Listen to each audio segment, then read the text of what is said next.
Serie B-Win. Tutti i colori della passione.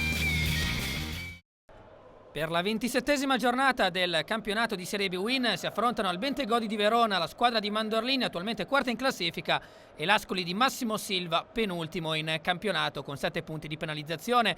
Veronesi a caccia dell'ottavo successo consecutivo nello stadio amico, mentre l'Ascoli è reduce da un buon momento con 3 risultati utili consecutivi. L'arbitro della sfida è il signor Gaglione di Alessandra. È una partenza molto buona quella da parte della squadra di Mandorlini, che dopo 11 minuti va al traversone con il recuperato Alfredson, arriva al colpo di testa da parte di Juanito Gomez, a sua volta rientrante dopo un'influenza che ne ha condizionato la preparazione settimanale, ma il pallone termina alto sopra la traversa. Ancora Verona, ancora Gomez di testa sugli sviluppi di una punizione. Palla bloccata da Guarna, la preoccupazione di Silva. Arriva poi la risposta da parte dell'Ascoli con Sbaffo, uno dei più vivaci, ma il suo tiro al volo dopo lo scambio con Pasqualini termina a lato. È un Verona decisamente più intraprendente, che qui va a creare con Ferrari una palla gol importante sul traversone della sinistra. La mira dell'attaccante Scaligero è fuori misura, mentre pochi minuti più tardi, mentre il campo inizia a imbiancarsi per la nevicata fitta su Verona, Pederzoli è decisivo su Russo.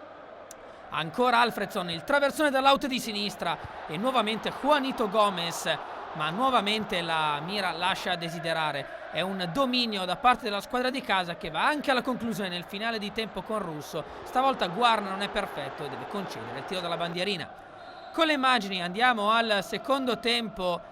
Nevicata sempre più fitta, ma poi smetterà, e Alfredson, che prova a suonare la carica ai suoi dopo un minuto dall'inizio della ripresa, scalda le mani a Guarna con questo bel destro messo in corner dal portiere dell'Ascoli. Pochi minuti più tardi traversa di Ferrari, il tap-in vincente da parte di Maietta, ma c'è fuori gioco perché sul tocco di Ferrari c'è l'assist di Giorginio che mette in offside l'attaccante veronese. Sono le prove generali per il gol che arriva al 49esimo con questa saetta straordinaria di Emil Alfredson, al 6º gol in campionato. Troppo avanzato forse Guarna, che non riesce a intercettare la staffilata del centrocampista ex Regina.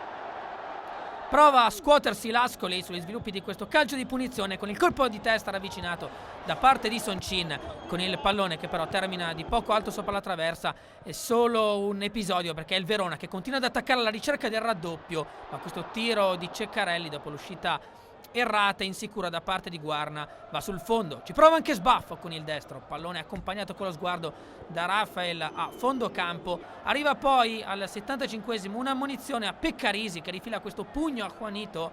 Avrebbe forse meritato anche il rosso il difensore dell'Ascoli. Sulla punizione susseguente arriva la botta rasoterra di Russo, ma Guarna intercetta il pallone a terra.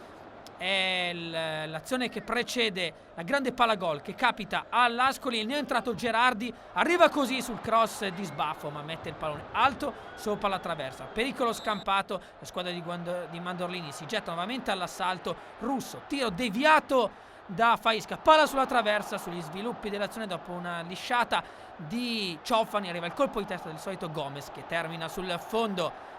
Falconieri, anche lui entra nell'Ascoli a gara in corsa. Con questa punizione mette i brividi al pubblico del Bentegodi, che però al 90esimo sull'assist di Alfredson può festeggiare la rete del raddoppio di Taxidis, che chiude l'incontro. Arriva dunque l'8º successo consecutivo per il Verona al Bentegodi e al momento il 2º posto in coabitazione con il Sassuolo, che ha visto la sua partita domani contro il Bari.